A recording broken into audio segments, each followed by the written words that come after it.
Blimey. Where are my slides, tech crew? Good evening. I don't know, you wait all day for a gay podcast and then you get two in a row. What is going on? Also, what is slightly surreal is the last time I was in this room, I was doing a 4-hour women-only vinyasa flow yoga session for the full moon. Slightly different vibe today. However, I know that you've all been here all day, so if your energy does feel like it's lagging a bit, I might just break into a downward dog. We could all get, energized together. Okay, now, here we have my beautiful slide. Right, this is a really cryptic title for my talk, isn't it? You never know. Has anyone in this room got a fucking clue what I'm going to be talking about? No, well, luckily I've got a couple of ideas. Oh, I've got a clicker. What button do I press?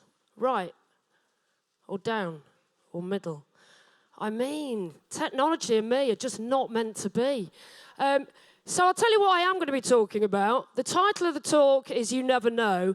I think another good name for the talk might actually be Size Doesn't Matter. That's what these good people here wanted me to tell you today. In the same way in life, I don't think any of us should, although the temptation is, to judge how well we're doing in life by the amount of likes we get on social media.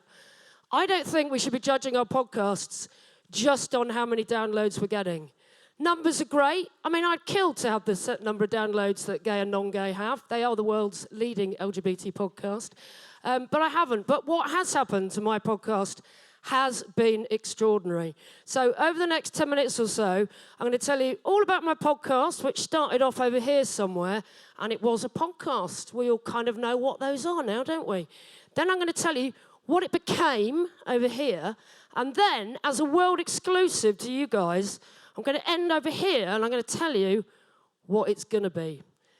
And let me just say, the journey from podcast to what it became a couple of months ago and to where it's going in 2020, it's just blown my mind, actually.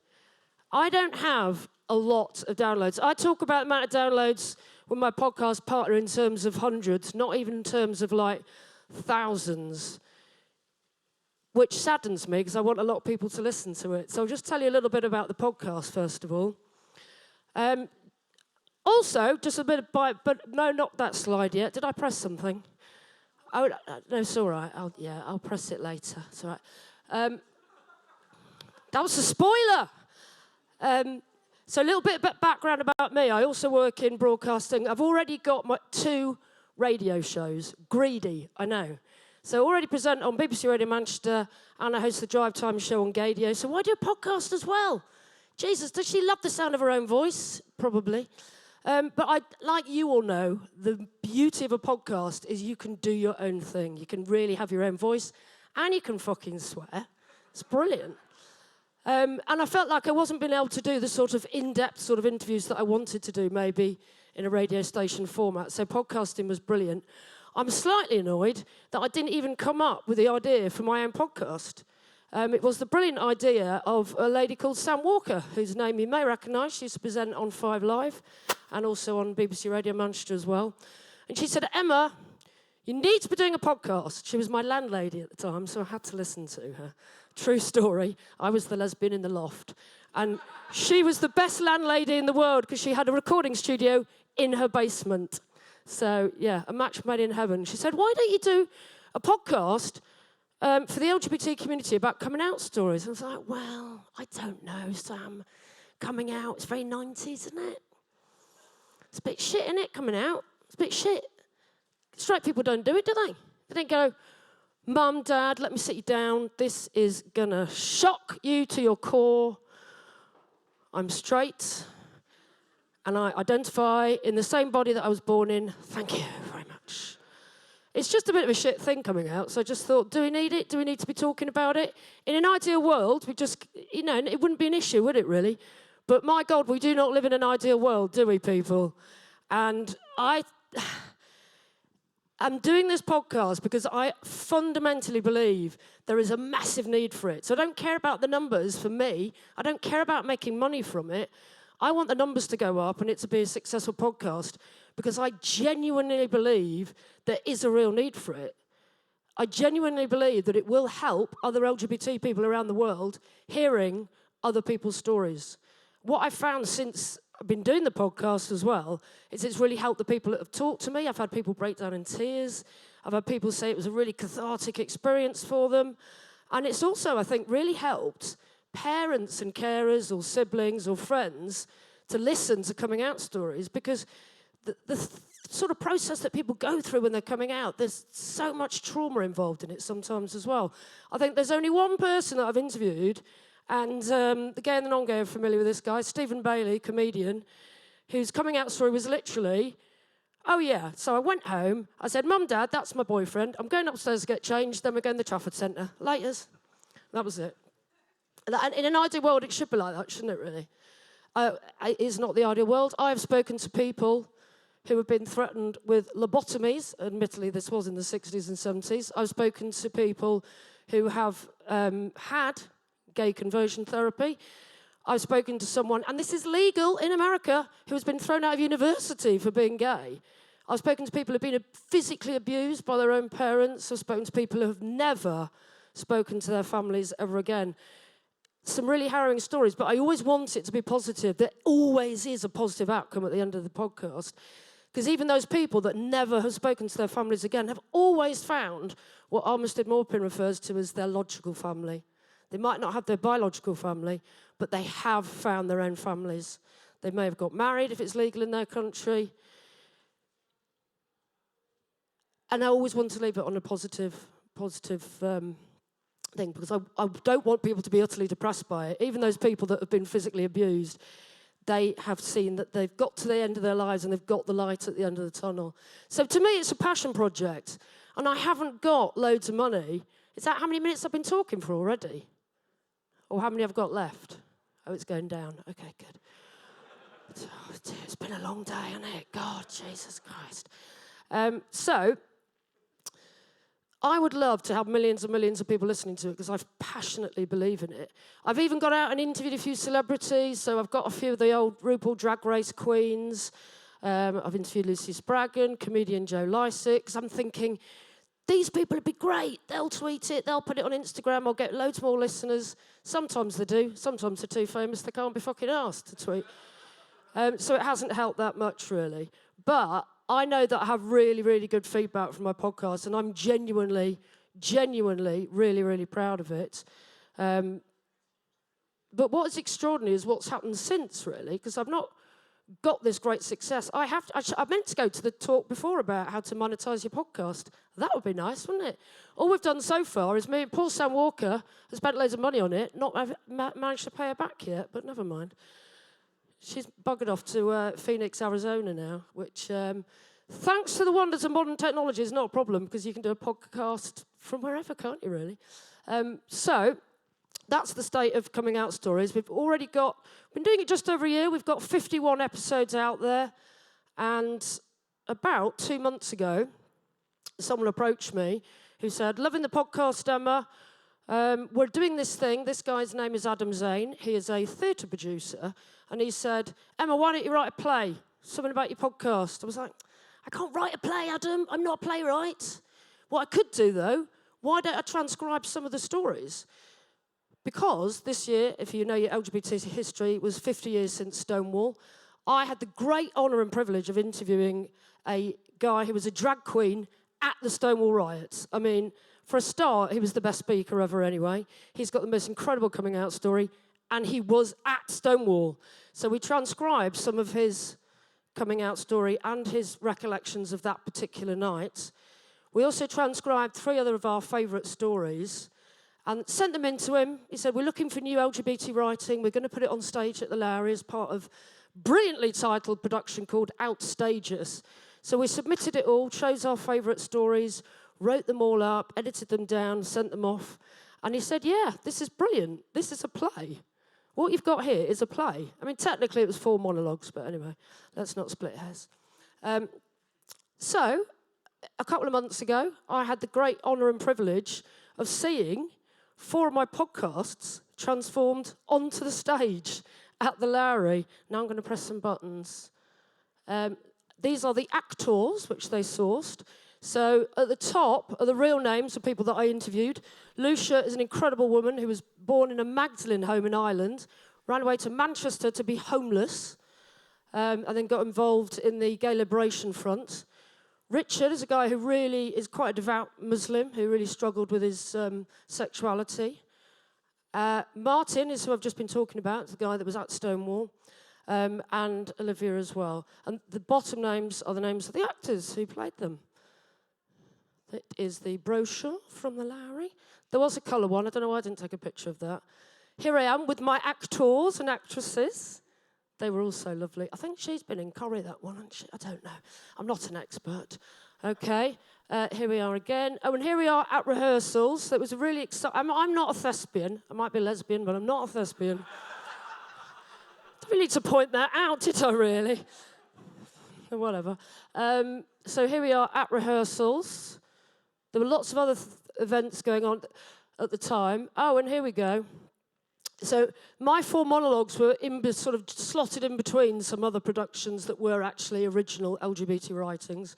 And that I couldn't even go to opening night. I can't remember why. It was probably on the radio, I think. So there you go, a standing ovation on opening night. And it was...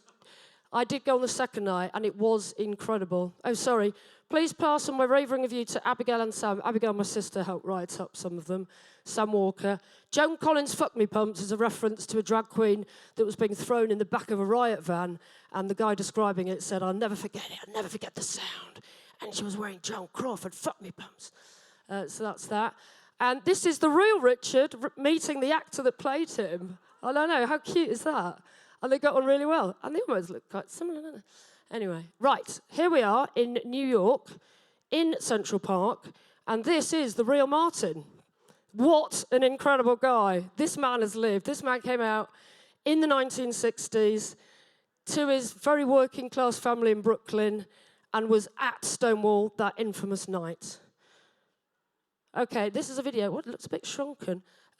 So this is, I only got rehearsals. I couldn't get a video of the actual performance, and they never sent it to me. Anyway, so this is down in the bowels of the Lowry somewhere, and this is Martin's real words, typed up by me, passed on to an actor, and this is a little bit of a snippet, 2 minutes, of the actor doing Martin's coming out story. No, back. We can play it.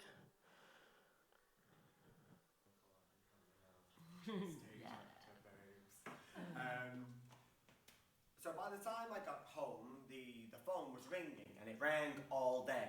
Now, the whole neighborhood was calling. Now, my father came home, and he goes, well, what's going on? I said, oh, I just wore the cape. He said, well, you can't wear the cape. It's a girl's cape. I said, I didn't know. I just wore the cape. As you know, my father, he forgave me, and the neighborhood calmed down. But I knew. I learned something. Never do that again. Ever. Keep it secret. Watch myself more. Make sure my pinky didn't raise when I drank coffee. Made sure I looked at my nails the way a boy does, not a girl. Looked at the bottom of my shoe the way a boy does, not a girl. Because I was being raised by straight people, and they were training me to live in their world. I might as well take advantage and learn and hide. Now, at the age of 16, I decided this couldn't hide anymore. I told my father he was great. Told my mother she was great. I told my sister she always knew. I had to tell my grandma. Now, she was like she was a zingara, like a gypsy. She was like something you'd find on a real old Italian olive oil can. Now, you didn't want to puncture those kind of cans, and you certainly didn't want to puncture her. She was a real old matriarch, with her shawl, her gold bangles, her black hair, her dark skin. She spoke of Italy, timeless Italy. I says to her, Grandma, you know, you are the last person I have to tell that I'm homosexual. And she says, well, what is that? I says, well, I'm gay. She says, well, why? What is that? Why not be? I says, no, Grandma, you don't understand. I'm a fairy. She says, oh, I told your mother when you were born. I told your mother you would be blessed. I told your mother you would never have trouble with women. And that came out. So there you go. The wonderful Simon playing Martin. And do you know what? It just amazed me how those actors brought something completely new to those stories that I'd recorded for the podcast. He made that so much more funny than how it first came across. Olivia, the actress playing Olivia, I thought, well, it's an all right story. It's fairly run-of-the-mill. I watched her story on stage at the Lowry and cried real tears. They'd made it so passionate and so dramatic. It just blew me away. So that's the first thing that happened, which is remarkable. My little podcast, which not that many people listen to, became a play on the stage. There are talks to make it into a bigger play, and that still could happen. And then something very bizarre also happened a few weeks ago when we got an email, and I thought it was a joke to begin with, and I looked them all up, and it wasn't. I'll go to the next slide, and then the next one. I've only got a book deal. I know. And these are real publishers. I have looked them up. They do quite a lot. They do some really good stuff, actually. Dr. Ellie Barnes, who runs a brilliant charity, has written a book about making schools more LGBT inclusive that she wrote with someone at Oxford. They've published her book. So I went straight to her and went, is this legit? Are they good? She said, yes, they are good people. They are good publishers. We've signed the deal. They've got my bank account details. And I'm supposed to deliver them a book by the end of January. So I'm working on it. So last week I found myself, because I can't work in my flat because I'll start hoovering or something else, cleaning. So I found myself in a coffee shop in Chorlton typing. I was like, oh, look at me. I'm like J.K. Rowling, typing away.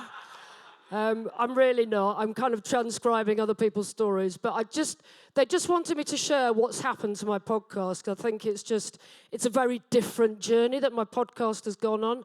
And when I first started my little podcast, in September last year, I had never imagined that I'd see it on a stage. And I keep trying to pinch myself and think, my God, maybe this time of year I could go into Waterstones or go into an independent bookseller and see mine Sam's book on a bookshelf in a shop. And it's just extraordinary that it's grown into this, these other things, really. And I can't stand here and tell you how to do it and how to go and do a play, other than just be very passionate about what you're doing and never say no to anybody about anything. That's basically been my philosophy all my life, really. So I'm afraid I haven't got any magic wands that I can tell you how you could go and do the same thing. But I think it is just about believing in yourself and having a podcast that you're passionate about, really, I think. And that's about it. And if you haven't listened to it yet, please listen to Coming Out Stories. Thank you.